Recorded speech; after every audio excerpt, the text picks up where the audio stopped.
हे tenth science, हम लोग पढ़ रहे थे chapter number 15 structure of earth. हमने इसमें पढ़ा अर्थ कैसे बनी, उसका स्ट्रक्चर कैसा है, बाहर वाली सरफेस क्या है, उसके अंदर की सरफेस क्या है, वहां पे कौन कौन सी मेटल्स है, कितना टेम्परेचर है। ये सारी चीजें पढ़ने के बाद हम लोगों को मालूम पड़ा हिमालय और टेथिस का रिलेशन, और वहां से एक नई चीज का जन्म हुआ, मोल्डिंग फोर्सेस। मोल्डिंग फोर्सेस दो तरह की होती है, इंटरनल मोल्डिंग फोर्सेस और एक्सटर्नल मोल्डिंग फोर्सेस। किस तरह से हिमालयन सी, जो हिमालय है, हिमालयन रेंज है, वहां पे टेथिस सी था, वो सागर टेथिस सागर किस तरह से हिमालय में कन्वर्ट हुआ। मतलब कुछ फोर्सेस धीरे धीरे धीरे बहुत स्लो स्पीड में काम करती रहती है स्ट्रक्चर को तोड़ने में या बिगाड़ने में, बनाने में। My mistake. आज हम पहला इंटरनल मोल्डिंग फोर्स का एग्जाम्पल पढ़ेंगे, जो हम सब लोगों ने काफी ज्यादा सुना हुआ है। इस एग्जाम्पल का नाम है वोल्केनो। वोल्केनो हिंदी में हम इसे ज्वालामुखी कहते हैं।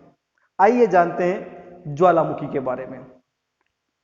Most distinct and curious incident, बहुत ज्यादा डिस्टिंक्ट और क्यूरियस इंसिडेंट, सब लोग इसके बारे में जानने की इच्छा करते हैं। ये रेगुलर नहीं होते, कभी कभी होते हैं। In volcano there is a movement inside the earth. Volcano के अंदर एक मूवमेंट होता है अर्थ के अंदर की तरफ। And the surface begins shaking, और सरफेस शेक होने लग जाती है, हिलने लग जाती है। And a rupture is created, और दरारें पड़ने लग जाती है in the crust of the earth, earth की क्रस्ट के अंदर। Which allows hot lava, volcanic ash and gases. ये दरारें फटने के बाद इनमें से गर्म लावा, ज्वालामुखी की राख और हार्मफुल गैसेस निकलती है। Sometimes very heated rocks melt and flow out in the form of lava. कभी कभी बहुत ज्यादा गर्म पिघली हुई चट्टानें लावा के रूप में बाहर निकलती है और दूर दूर तक फैल जाती है। इससे जान और माल की काफी ज्यादा हानि होती है।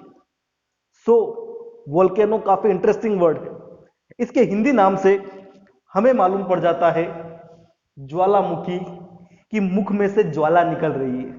लेकिन सबसे ज्यादा जो इंटरेस्टिंग फैक्ट है वो ये है कि इसका जो इंग्लिश वर्ड है वोल्केनो, ये कैसे पड़ा। यहां पे एक अजीब सा कॉन्सेप्ट है, मुझे लगता है कि आपको मालूम होना चाहिए इसके बारे में, क्योंकि राजस्थान बोर्ड भी यही चाहता है कि आपको इसके बारे में मालूम पड़े। ये जो इंग्लिश नाम है ये एक खास आइलैंड के कारण पड़ा है। इस आइलैंड का नाम था वोल्केनो आइलैंड।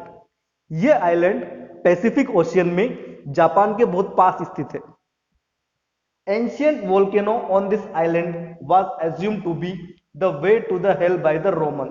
जो रोम के निवासी हैं वो इस पैसिफिक ओशियन के वोल्केनिक आइलैंड को, वोल्केनो आइलैंड को नरक में जाने का रास्ता मानते हैं।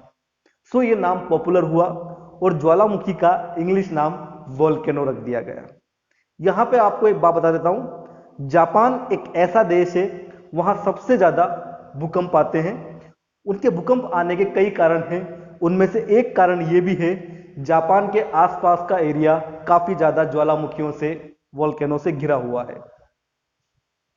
वोल्केनोस एक्टिव होते हैं जिनमें से हमेशा लावा बाहर निकलता रहता है। कुछ वोल्केनो इनएक्टिव भी होते हैं, सुषुप्त ज्वालामुखी, जिनमें से कभी कभी लावा बाहर निकलता है।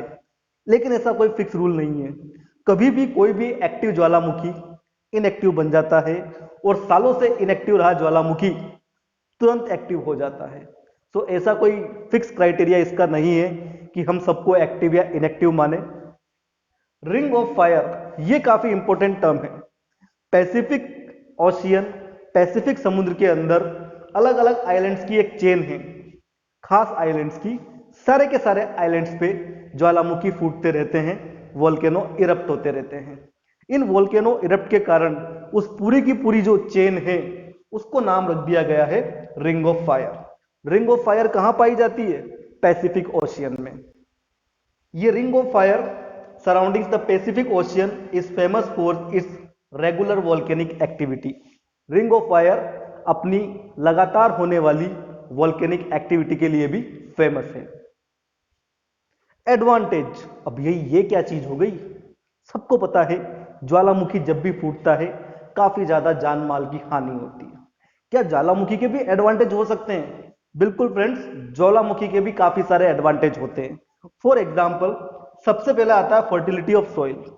ये जो लावा इरप्ट होता है, इसकी जो राख आती है, जो मिट्टी में जाके मिक्स होती है, जो केमिकल्स वगैरह उसके अंदर होते हैं, वो काफी ज्यादा फर्टाइल होते हैं और वो मिट्टी की उपजाऊपना बढ़ा देते हैं। जहां कहीं पे भी ज्वालामुखी होता है उसके आसपास का एरिया काफी घना हरियाली भरा होता है। Useful chemical elements compound such as sulphur, boric acid. ज्वालामुखी का जो लावा बाहर आता है उसमें से काफी सारे useful elements, compound, valuable metals, sulphur, boric acids, कई तरह के काम के अपन को सब्सटेंस मिलते हैं जो हमारे लिए काफी ज्यादा यूजफुल होते हैं। हॉट वाटर स्प्रिंग, तीसरा जो एडवांटेज है वोल्केनो का, ज्वालामुखी का, वो ये है कि वोल्केनो के कारण हॉट वाटर स्प्रिंग्स, गर्म पानी के झरने बहते हैं। हो सकता है आप किसी तीर्थ स्थल पे गए हो और आपने वहां गर्म पानी का झरना देखा हो, कहीं पे कोई कुंड वुंड देखा हो, कोई ग्लेशियर देखो, कोई खाई वगैरह देखी जिसमें गर्म पानी उबलता रहता है। वहां पे लोग बाग चावल आलू वगैरह पकाते रहते हैं और उसको दिव्य चमत्कार मानते हैं। एक्चुअल में ये दिव्य चमत्कार नहीं होता, वो जो एरिया है उसके नीचे कोई छोटा मोटा ज्वालामुखी होता है जिसके कारण हॉट वाटर स्प्रिंग, गर्म पानी के झरने, गर्म पानी के तालाब आदि बन जाते हैं।